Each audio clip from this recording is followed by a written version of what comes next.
Please welcome Shannon Schuyler. Well, that was pretty amazing. So I'm going to take you, though, on a little bit of a different journey, and it's going to start off odd, so just go with me as long as you can. So I'm going to talk to you right now about capes. That's right, about capes that you can wear. Because what I've been struggling with over the last 3 months is why do white women like myself, why do we talk about we've made so much progress around gender? We've done so much, we've come so far, we have people running for president, and yet we don't recognize our privilege that we are in that position because we are white women, and we're not reflecting on women of color and the fact that they're nowhere near there.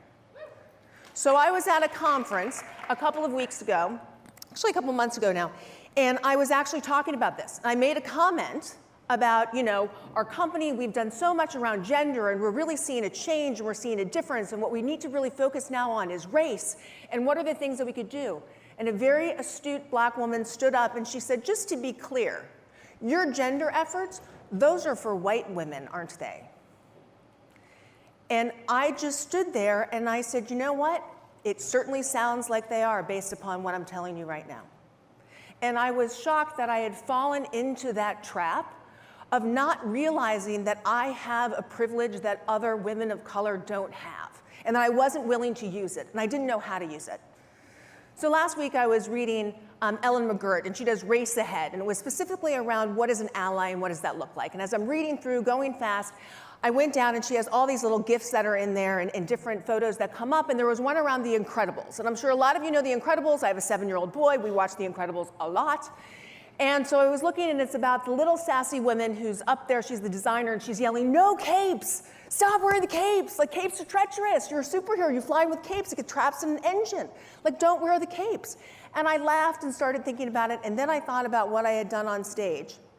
And I really felt ashamed, because I was thinking I was wearing a cape, and I was saving people and the things that they did. I have a lot of really kick-ass mentees that I work with an awful lot, but there's one extraordinary black woman who's a rising star at our firm, and we spend a lot of time together. Time talking about what she's going through personally, time looking at barriers, time thinking about what is the type of network that would help her. 2 weeks ago on a Monday, she actually sent me a text message, and she said, are you gonna put your superhero cape on for the week? And I started to think about it. Because the reality is we have a problem, and we are so not done. So one of the most disturbing stats that I know of is the fact that there are fewer white women, and women in general, in the Fortune 500 than there are men in the Fortune 500 with the first name of James. We also know that as of January 1st, 2020, there are no black women CEOs in the S&P 500. We also know that black women, 59% of them, say they've never even met anyone within the C-suite of their organizations, let alone be in the C-suite. And we know that for entry-level promotes, for every 100 men that are promoted, only 60 black women are promoted. We are not done. You go further in what Ellen McGirt wrote in her Race Ahead, and you have Michelle Kim, who talked about what is an ally? What truly is an ally? What does that really mean? And she defined it as it is an active and consistent practice of using your privilege and your power to ensure equity and inclusion. It is about using your privilege and power, which means you have to recognize that you have both. I need to recognize I have both of those if, in fact, I am going to help somebody else. So this is not about being the superhero and putting on a cape and finding a way to win the day and to help my mentees really understand how they can go around barriers. This is about saying we have to take the barriers down. We have to change the system. We're not done because we have to reimagine that, yes, a lot has worked for white women to be ahead, but those things have not worked for black women and women of color to get ahead. And we are not done. And so when I think back to the wisdom of the notion that capes are bad, I guess capes can be a little treacherous.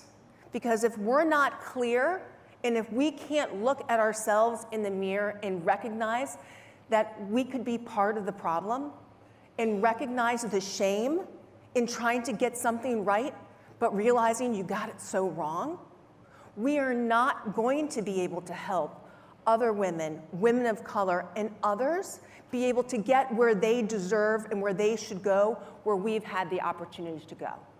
So I want all of you to look in the mirror, to think, are you operating with a cape? Are you operating to come in and to save the day? Or are you really taking things out of the process that serve as barriers and to serve to keep women of color not in the same place that other women, let alone men, can go? So just think about it and think about your cape. Thanks.